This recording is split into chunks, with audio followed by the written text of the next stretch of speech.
Digital যুগে লুকানো যায় না কিছুই, সত্য চাপা থাকে না। ভিডিওতে দেখুন মহানগর দক্ষিণ যুবদলের সদস্য সচিব রবিউল ইসলাম নয়নের প্রেস লেখা জ্যাকেট পরে গাড়িতে আগুন দেওয়ার দৃশ্য।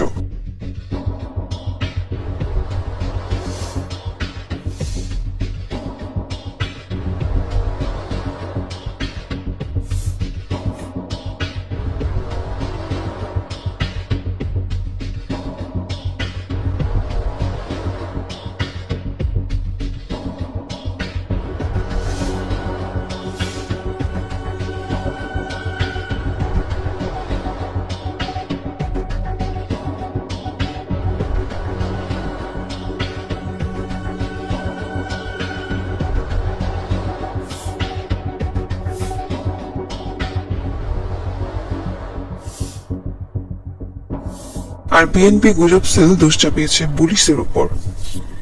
অন্যদিকে বাস চালকও জানিয়েছেন কালো জ্যাকেট পরিহিত লোকের কথা। কালো জ্যাকেট পরা আইয়া কি করলো, গাড়িটার সামনে করলো কি বোতলটা খুললা ফাট করে গাড়ির ভিতরে বেড়ে গেছে। এটা মানে এই জ্যাকেট কি মানে এটা রং কি ছিল? এটা গরম ছিল একবার কালো। মানে এই জ্যাকেটটা কি ছিল? না না, এই জ্যাকেটটা ছিল না। আর পাশের জ্যাকেটটা ছিল? না না, পাশের জ্যাকেটটা ছিল, এটা একবার কালো, মিসকুচ্চা কালো। হেলমেটটা কালো ছিল। আর কি কি কালার ছিল এটাতে? কালো লেখা? এটা হলুদ কালার ছিল।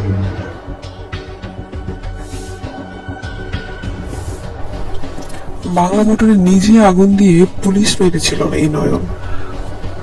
পরিবাগ মগবাজারে 2013-14 সালে অসংখ্য আগুন সন্ত্রাসের হতাশে নিজে বারবার জামিনে জেলের বাইরে আসে সে।